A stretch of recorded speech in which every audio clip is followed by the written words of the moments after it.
Enfin, le Stade Rennais tient enfin son défenseur central. Après des longues semaines d'un feuilleton qui ne se terminait jamais avec le joueur sud-coréen Kim Min-jae, qui a finalement signé à Naples, le Stade Rennais a jeté son dévolu sur un jeune joueur belge pour remplacer Nayef Aguerd, parti à West Ham en première ligue. Cependant, c'est un joueur méconnu dans le monde du foot. Ce n'est pas le défenseur le plus réputé du monde, et encore moins de la Serie A, là où il vient. Mais il a fait les beaux jours de son désormais ancien club Bologne. Aujourd'hui, je vais vous présenter Arthur Théat.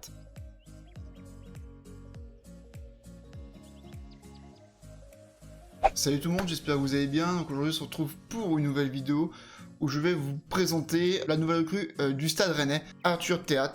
Pour tous les supporters rennais qui voudraient en savoir un peu plus sur lui, ou bien pour les plus curieux d'entre vous, que vous soyez supporter d'un autre club de Ligue 1 ou d'un autre club en dehors de la France. Donc cette vidéo va se diviser en 4 parties. La première, je vais vous présenter son parcours junior, un petit peu là où il est passé, son parcours professionnel jusqu'à maintenant, ses caractéristiques en tant que joueur, en tant que défenseur central, car c'est son poste. Ensuite, je vais vous présenter un petit peu des statistiques qu'il y a sur le site fbref.com, si jamais vous connaissez, notamment Zach Nani l'utilise dans certaines de ses vidéos, et Willow aussi. Peut être intéressant pour savoir quel type de joueur ça peut être au niveau des statistiques, et tout ça pour finir sur une conclusion.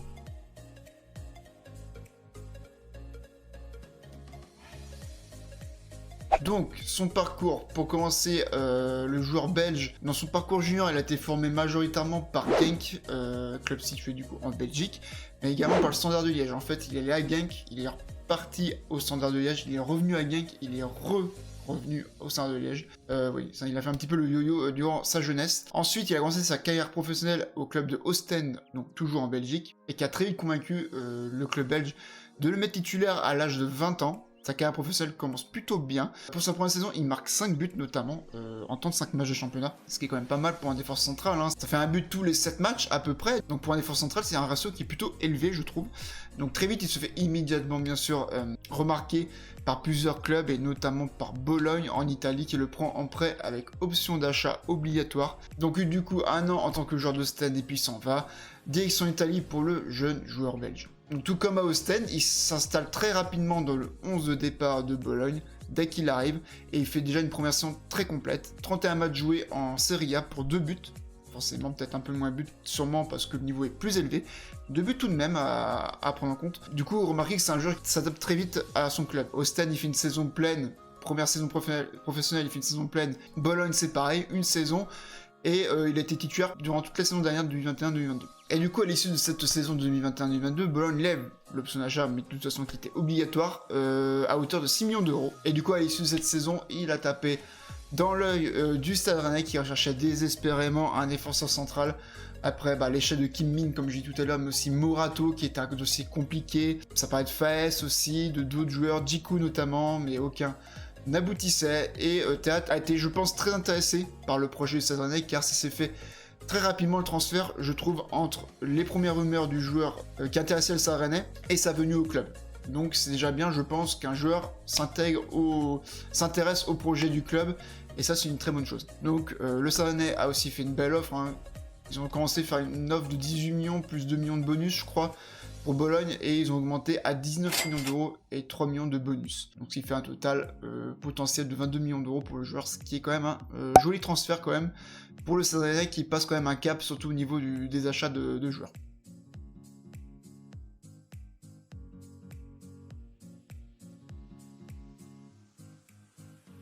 Au niveau de ses caractéristiques sur le terrain, bien sûr, je n'ai vu aucun match de Bologne cette saison, comme la plupart d'entre vous, dans tous ceux qui me regardent, mais le défenseur belge possède plusieurs caractéristiques défensives intéressantes. J'ai vu quelques vidéos qu'il y a sur internet de lui, et déjà, mes premières impressions, elles sont plutôt pas mal. Donc déjà, j'ai l'impression qu'il tacle souvent debout. Il fait peu de tacles glissés, c'est souvent, quand j'y tacle debout, c'est vraiment, il laisse traîner sa jambe, et il intercepte beaucoup de balles comme ça, je trouve, que par rapport à des tacles glissés. Il a l'air d'avoir une bonne anticipation des passes adverses, pour intercepter les ballons.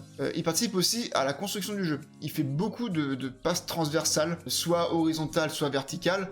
Soit il la donne à un ailier, soit il donne au milieu de terrain, ou au buteur, au numéro 9. Je trouve qu'il fait pas mal de transversales et de jeux longs pour un défenseur central. Aussi, il aime beaucoup dribbler une fois qu'il récupère le ballon. Je trouve qu'il aime beaucoup remonter le ballon sur plusieurs mètres, même au sein de sa défense. Il a l'air assez serein au niveau de ses dribbles. Et donc, du coup, ce qui fait qu'il fait très peu de dégagement dans sa zone défensive, il préfère remonter le terrain en faisant des chevauchées avec le ballon et remonter de plusieurs mètres et faire une passe de transversale ou une passe courte au milieu, aux ailiers, etc., ou aux autres défenseurs, que de faire de longs dégagements à perdre la balle. Donc c'est un joueur qui, je pense, qui préfère garder la possession du ballon que de jouer en contre-attaque. C'est un joueur qui se prend peu de cartons jaunes, je trouve aussi. J'ai regardé les stats de l'année dernière avec Bologne, je crois que ça compte que sur la Serie A. Il s'est pris seulement, entre guillemets, après à vérifier par rapport aux autres stats du Stade Rennais, des défenseurs, enfin défenseurs, milieu attaquants. Faudrait comparer avec les joueurs du Stade Rennais qui se sont pris des cartons jaunes l'année dernière lors de la saison 2021-2022 en Ligue 1. Mais il s'est pris, je trouve, peu de cartons jaunes, 6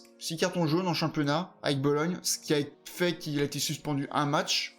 Donc je constate du coup que c'est un joueur qui est quand même peu agressif, qui doit connaître peu de fautes, je pense, de faire peu de fautes, on va dire qu'il mérite un carton tout simplement, qui peut être dangereux pour son adversaire. Et je pense que c'est ce type de joueur que le Rennes cherchait, c'était un joueur qui soit peu agressif mais qui soit propre dans ses interventions défensives. Je crois que Kim Min Jae c'était pareil, il s'était pris très peu de cartons jaunes, voire même moins que Théâtre, et il récupère très proprement ses ballons et il n'était pas si agressif que ça. Concernant un petit peu bien sûr les bémols du joueur, hein, il n'est pas parfait, il gagne très peu de duels aériens défensifs. Alors qu'il fait tout de même, alors 1m86, j'ai trouvé sur internet, il ferait à peu près 1m86 qui serait à peu près ma taille. J'ai vu autre part qu'il ferait 1m91, je sais pas trop sa taille exacte, mais il est quand même assez grand pour un défenseur, et je trouve de ce que j'ai vu, il gagne peu de duels aériens, enfin il n'est pas très bon de la tête. A contrario, j'ai vu ses 2 buts quand il a joué à Bologne l'année dernière, et ce sont 2 buts de la tête. Mais ces 2 buts de la tête, ce sont des marquages qui étaient oubliés sur le joueur, donc je pense qu'il arrive à avoir un placement au niveau des coups de pied arrêtés qui n'est pas négligeable, et qui arrive à se faire oublier par certaines défenses. Autre petit bémol, il est habitué à jouer dans une défense à 3. Depuis qu'il joue au football professionnel, à Ostend c'était une défense à 3, Bologne c'était une défense à 3. La sélection belge, parce que oui il a été aussi sélectionné peu de fois, mais il commence à être sélectionné avec la Belgique, il joue dans une défense à 3 la plupart du temps de ce que j'ai vu. Donc il faudra peut-être un petit temps d'adaptation de jouer dans une défense à 4, ça peut être un petit bémol, ça va être sachant qu'il vient d'arriver. Au moment où je tourne la vidéo, c'est le jour où ils vont jouer le match amical face à Aston Villa, on est le 30 juillet, le championnat ça reprend dans une semaine, Rennes joue le 7 août contre le FC Lorient, donc il aura peu de temps d'adaptation, et je pense que c'était la crainte des dirigeants rennais, enfin du staff et tout ça, c'est d'avoir ce défenseur central trop tard. Elle a tardé, c'est sûr, à cause de ce dossier avec Kim Min, mais voilà, ils l'ont le défenseur. Maintenant, comme on a pu le voir avec Ostend et Bologne, c'est un joueur qui a s'adapter très vite à son club. Enfin, il n'a aucune expérience en compétition européenne, avec 0 match joué, que ce soit en Ligue des Champions, en Europa League, en Conference League, donc c'est un truc à prendre en compte. Malheureusement, forcément avec Ostend, il n'a pas joué de Coupe d'Europe, avec Bologne, encore moins. Hein. On a ce défenseur central gaucher, le pied fort, son pied fort c'est le pied gauche, donc il jouera dans l'axe gauche de la défense centrale. On l'a, c'est le remplaçant d'Aguerd, mais il manque encore ce défenseur central d'expérience qui joue l'Europe, ou même qui peut jouer des compétitions internationales avec sa sélection. Donc comme j'ai dit tout de suite, il est fraîchement sélectionné avec la Belgique, donc sa nation d'origine. Il a été sélectionné à 3 reprises, il a joué 3 matchs. Le 16 novembre dernier, en qualif de la Coupe du Monde face au Pays de Galles, il a joué 84 minutes. Il a fait aussi un amical face à l'Irlande en jouant 74 minutes. Et le dernier match qu'il a joué, c'était encore une fois contre le Pays de Galles en juin dernier, lors des matchs de la Ligue des Nations. Vous savez, les matchs où les grosses équipes n'en avaient rien à foutre de la compétition, où les joueurs avaient la tête en vacances, où cette fois-ci il a joué toute la rencontre. Il ne joue pas tout le temps en tant que titulaire dans la section, mais il est assez fréquemment appelé ces derniers temps, mais il est plus pour l'instant sur le banc de touche que sur le terrain. Mais il est appelé régulièrement par son coach de la section des Diables Rouges, Roberto Martinez. Donc on pourrait supposer qu'avec son jeune âge, son potentiel en tant que joueur de football, il pourrait prendre de plus en plus d'importance au sein de la défense belge. Donc maintenant on se retrouve sur le site fbref.com. Donc ça c'est un site que j'ai entendu parler par Zach Nani, qui lui-même a entendu parler de ce site par Willow, comme j'ai dit tout à l'heure. C'est un site qui est plutôt intéressant à regarder, c'est purement statistique, hein. Après entre les stats et la réalité, ça peut être différent, mais ça peut donner un ordre d'idée de quel type de joueur peut être Arthur Théâtre. Donc pour ceux qui ne savent pas ce que c'est que le site, je vais vous expliquer. Alors là, il y a toutes les statistiques prises en compte par les personnes qui ont fait les calculs. Par 90, donc c'est tous les 90 minutes, et ça les centimes, donc ça c'est le pourcentage. Ça prend en compte que les joueurs qui jouent dans les championnats européens, si je me trompe pas, sur un an, sur la dernière année qui vient de s'écouler. Voilà, les stats sont prises sur la dernière année écoulée, est comparé, au vu des centiles, par rapport aux centiles, aux autres défenseurs centraux qui jouent dans les championnats européens. Par exemple, les buts sans les pénaltys, donc les buts soit sur coup de pied arrêté, soit dans le jeu, on voit qu'il est à 76%, c'est-à-dire qu'il est dans les 24% des meilleurs défenseurs qui marquent le plus de buts dans les championnats européens. Alors je sais pas si vous avez tout compris, c'est-à-dire que pour un défenseur central, il marque pas mal de buts tout de même, hormis penalty, pas compris. Par exemple le NPIG, donc l'IG c'est je crois, si je ne me trompe pas, l'IG c'est en gros c'est les occasions créées, on va dire, par les joueurs, c'est cumulé par équipe dans un match. Imaginons à Rennes, à la fin du match, ils ont 2 d'XG, mais ils gagnent que 1-0. Ça veut dire que Rennes, dans toutes les stats cumulées dans le match qu'ils ont fait, dans les 90 minutes jouées, Rennes a 2 d'XG, ils marquent un but, ça veut dire que Rennes aurait mérité, au vu de toutes leurs occasions, ils auraient mérité de marquer 2 buts. Mais manque de réalisme, manque de finition, etc. Il y a plusieurs paramètres à prendre en compte.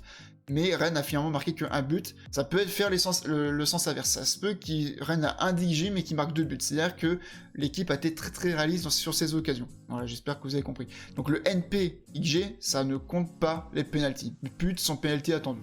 Donc on voit qu'il provoque des occasions pour son équipe, à 62% par rapport aux autres défenseurs centraux. Attention, ça compare pas par rapport à des attaquants, à des ailiers, etc. C'est vraiment comparé aux autres postes. Vous voyez que au niveau des défenseurs centraux, il y a des joueurs similaires à Arthur. Voilà, dans les stats, ça compare à ces joueurs-là, par exemple. Au niveau des tirs, c'est un joueur qui tire pas mal. Après, j'ai vu à Bologne que ce sont des buts de la tête, mais ça se trouve, il tire de loin. Après, j'ai pas toutes les actions sur YouTube, mais on voit que c'est un joueur qui tente beaucoup. 86%, c'est-à-dire qu'il est dans les 14% défenseurs centraux qui tirent le plus au but. Passe décisif, 76%. Pareil, il a l'air de donner pas mal de passes décisifs. Je pense notamment sur ces longues transversales vers les attaquants ou vers les ailiers. Je pense que c'est à ce moment-là qu'il fait les passes décisives parce que ça m'étonnerait fortement que ce soit lui qui tire les coups de pied arrêtés. Donc XG avec passes décisives, c'est comme avec les XG, sauf que c'est avec les passes D. Donc NPXG plus XA, donc ça c'est les passes décisives et les buts en XG et XA cumulés. Donc on voit qu'il a au-dessus de la moyenne, hein, donc c'est pas trop mal. Action menant à un tir, 71%, donc il provoque des actions. Donc il est dans l'action des occasions qui sont créées dans l'équipe. Passe tentée, 58%. Pourcentage de passe réussi, par contre 39%. On voit que je pense que c'est longue transversale qu'il fait, elle ne va pas aboutir souvent au pied de ses coéquipiers, mais plutôt à l'adversaire. Peut-être un point à améliorer pour Théâtre, même si c'est pas non plus le premier rôle qu'on doit lui demander. Le premier rôle qu'on lui demande, je pense, c'est de défendre comme il faut. Passe vers l'avant, on voit qu'il tente beaucoup de passes vers l'avant. Voilà, vous avez des définitions. Ce sont les passes réussies qui permettent de faire avancer le ballon vers le but adverse à au moins 10 mètres de son point le plus éloigné au cours des 6 dernières passes. Ou les passes réussies dans la surface de réparation. Pareil, nombre de chevauchés avec le ballon. Comme j'ai dit tout à l'heure, quand il récupère une balle, il dribble un joueur et il chevauche la balle. Il gagne 10 mètres, 20 mètres. Il court avec le ballon jusqu'à donner la balle. Vous voyez aussi, dribble réussi. 94%, c'est un joueur par rapport aux autres défenseurs centraux en Europe, c'est un défenseur qui dribble énormément. Ballon touché dans la surface de réparation adverse, 48%. Voilà, c'est une fois sur deux, on va dire. Passe vers l'avant reçu. Donc ça, c'est-à-dire que c'est quand un coéquipier à lui donne le ballon vers l'avant, 82%. Après, c'est pas non plus le truc le plus important à voir. Là, on va dire ici que ce sont des stats plutôt offensives, donc ça concerne plus les attaquants. Là, c'est plus des stats de milieu de terrain. Et là, ça concerne vraiment le côté défensif. On voit qu'il presse beaucoup, il presse sur l'adversaire, sur le porteur de balle. Au niveau des tacles, vous voyez que 44% pour un défenseur, je trouve ça juste. Donc peut-être un point amélioré. Par contre, au niveau des interceptions, je parlais des tacles debout tout à l'heure, on voit qu'il intercepte beaucoup de ballons. On voit qu'ici, tous les 90 minutes, en moyenne, il intercepte 2,64 ballons. Donc on va dire à peu près 3 interceptions par match. Au niveau des balles contrées, on voit qu'il compte des ballons. On va dire peut-être 2 ballons contrés sur un match. Par contre, vous voyez qu'il dégage très peu de ballons. Il préfère dribbler et remonter la balle que de dégager le ballon. Duel aérien gagné, 8. C'est très faible. Il gagne un duel aérien ou 2 dans un match, en moyenne. Donc c'est-à-dire que si le gagnant adverse, il donne un 6 mètres et qu'il est au duel avec un attaquant, vous pouvez quasi sûr qu'il perdra, il gagnera pas le duel aérien. On voit que c'est plutôt un joueur qui est pas complet défensivement, mais qui a l'air plutôt complet au niveau des passes, au niveau de la construction du jeu, ce qui est quand même assez étonnant comme profil, je trouve. Dites-moi ce que vous en pensez dans les commentaires, j'espère que j'ai bien expliqué le principe du site. Si vous voulez que je compare à Kim-min Jae qui était censé venir à Rennes, vous voyez que lui par contre, lui c'est quelqu'un qui ne construit absolument pas avec Rennes. Hein. On voit qu'il dribble pas mal aussi, qu'il a un bon pourcentage de passes réussies, mais vous voyez qu'il est comparé par exemple avec Arthur Théâtre, vous voyez qu'il ne marque pas, il ne fait pas de passe D, il ne tire pas, vous voyez c'est dans le rouge.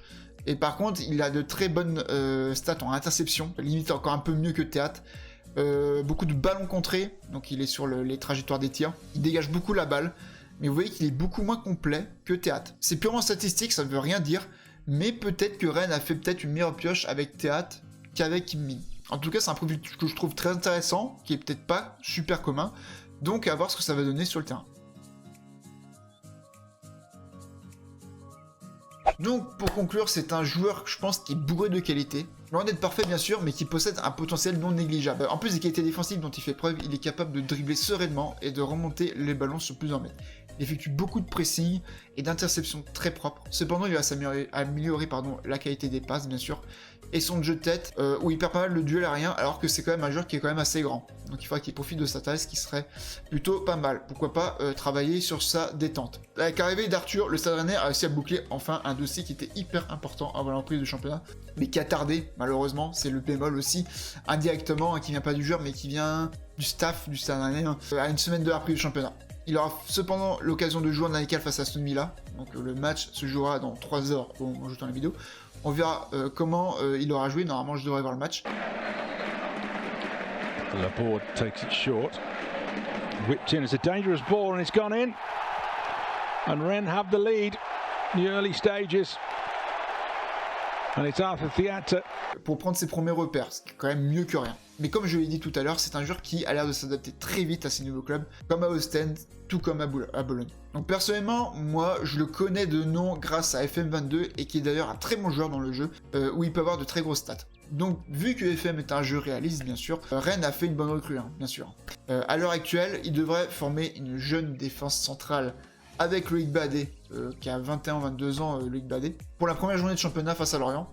Sachant que, si je ne l'ai pas dit tout à l'heure, mais Théâtre a aussi 22 ans, donc c'est quand même assez jeune. Omari étant blessé pendant 3 mois et va louper le début du championnat, et que Bélocian est un jeune joueur doué, mais manquant d'expérience, je pense qu'il manque encore un défenseur central, mais comme je l'ai dit, il manque un défenseur central d'expérience, notamment en termes de matchs joués en Coupe d'Europe. Et c'est pour ça que Rennes pense à recruter actuellement Joe Rondon, je sais pas si on dit ça comme ça, jeune gallois de 24 ans, pareil, joueur assez jeune, mais qui a quand même une certaine expérience en compétition internationale et en compétition européenne. C'est un joueur qui joue à Tottenham, qui n'est pas titulaire, il est dans la rotation si je dis pas de bêtises, mais il joue très peu là-bas. Il pourrait venir en prêt avec option d'achat de 20 millions d'euros. C'est un prêt, le dernier prêt qui a été fait à Rennes, ça s'est plutôt mal fini, enfin mal fini non, mais on va dire qu'il n'a pas laissé une grosse trace au sein du club. Mais bon, Rodon, est-ce que c'est aussi le bon choix? Au niveau des matchs joués en Coupe d'Europe et en international avec sa sélection, c'est pas foufou non plus. C'est 4 matchs de jouer avec sa sélection galloise à l'Euro 2020, il a joué l'Euro 2020, 4 matchs de Conference League qu'il a joué l'année dernière, notamment un match face au Stade Rennais. Donc est-ce que c'est le bon choix pour Rennes? Sachant qu'actuellement où je vous parle, c'est très très chaud. Franchement, on est le samedi, je crois, 30 juillet, il devrait signer demain, de ce que j'ai vu. Donc à voir ce que ça va donner. Mais bon, est-ce que c'est le bon choix pour le Stade Rennais en termes d'expérience de grande compétition? Dites-le moi dans les commentaires. Donc voilà, j'espère que la vidéo vous a plu, j'espère que j'ai été assez complet, assez compréhensif tout à l'heure par rapport au site fbref.com. Voilà, si vous voulez aller visiter ce site pour comparer par rapport à d'autres joueurs, hein, que ce soit d'un club, de d'autres joueurs, etc., vous pouvez le faire, c'est assez marrant à faire, non, mais ça peut être intéressant de voir par exemple des certains stats comme ça, comme à Cristiano Ronaldo, Messi, etc. Ça peut être sympathique à regarder. N'hésitez pas à laisser un pouce bleu si la vidéo vous a plu. Si vous voulez d'autres vidéos où je parle du Stade Rennais, je sais pas, des arrivées, si vous voulez que je fasse un bilan des matchs amicaux, si vous voulez que je parle de l'arrivée des futurs recrues, si Rondon arrive, est-ce que vous voulez que je vous le présente, à vous de me le dire. N'hésitez pas à vous abonner à la chaîne YouTube pour pas louper les futures vidéos, notamment sur Rennes. Je pense aussi à parler de d'autres clubs, comme ça un peu en façon facecam IRL.